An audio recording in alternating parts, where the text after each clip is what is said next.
Today, I'm going to let you guys work on your mixed media pieces. So I'm going to show you all of the different techniques that you can use. If you just want to use the materials that you brought today, so if you just brought colored pencils, markers, crayons, fine, that would be considered mixed media. Mix two or more together, then that would be mixed media. I'm kind of going to be all over the place as far as materials.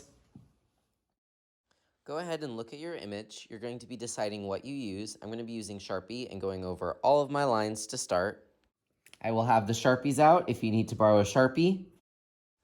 Some other materials we'll have available today is oil pastel, watercolor, and of course you can cut and glue your animal that you created last time.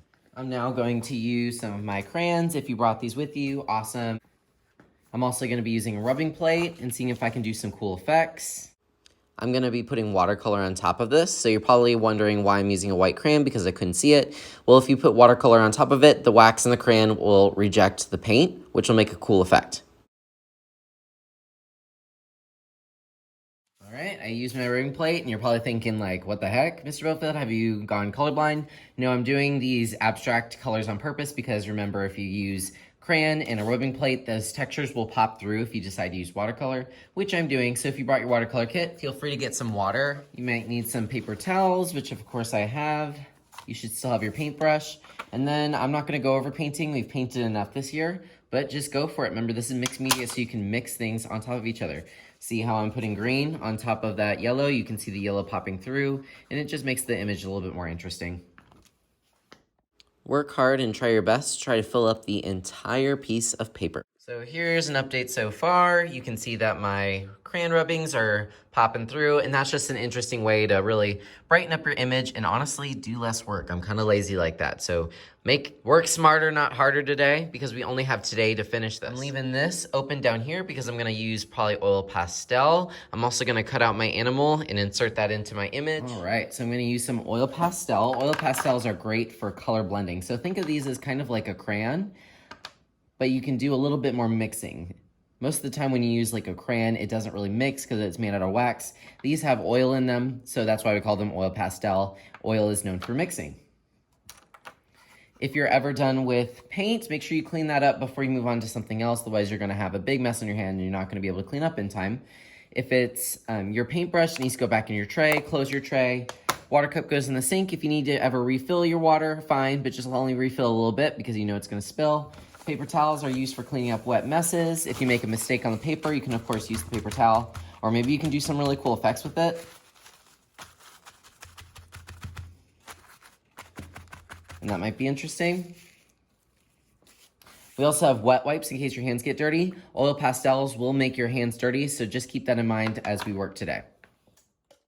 Use oil pastel, your hands will get dirty, so just be careful, and if you need a wet wipe, they're gonna be on the middle table or the whiteboard. Oil pastel does work on wet paper, so if your paper's a little wet, that's okay.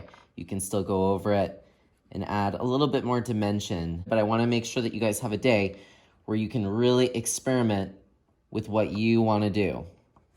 A lot of times in school, we're told that there's only one way to make art, only one way to do an assignment. I want you guys to have a day where you decide how it's gonna look for you. So just keep on going. If you're gonna use watercolor, you might wanna be careful because you are taking this home today after we photograph it. As I said, your hands will get dirty with oil pastel. You definitely don't wanna touch your face and get the nasty oil pastel on your face, but you can clean your hands.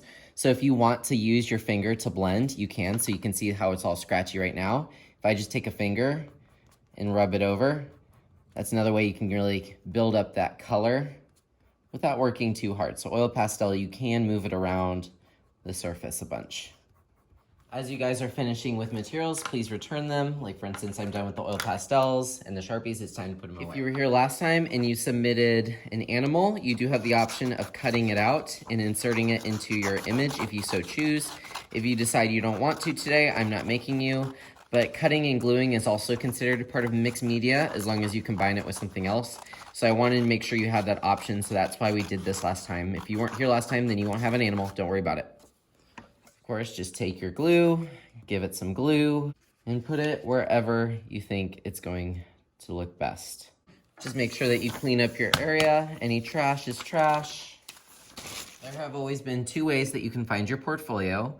Swiping up on the screen, typing in art, A-R-T, portfolio, and finding it that way.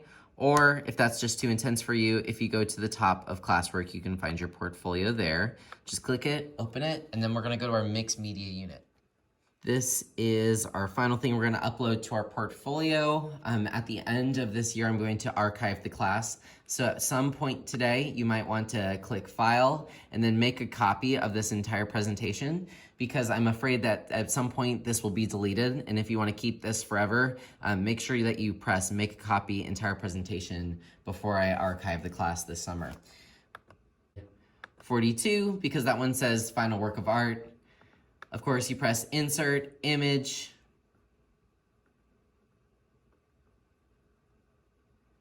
Camera. We really shouldn't have to go over this again and again. Don't forget to crop your image. I am looking for 4th grade work. You can press Format Options and make it look a little bit better by going to Adjustments or adding a filter. I'm gonna brighten this baby up. I'm gonna bump up the contrast just to make it a little bit more obvious. Center it. If you finish early, awesome. That gives you some time to change the background. And then if you finish early before everyone else, then all you're gonna be doing is pressing Insert, Text Box, and writing about all the different medias you used and tell me step by step what you did to create this image. So there's really an endless amount of work today, but I want you guys to have fun, create a mixed media work, so explore the different materials that we've used this year. If you brought your own materials, yes, I want you to explore them.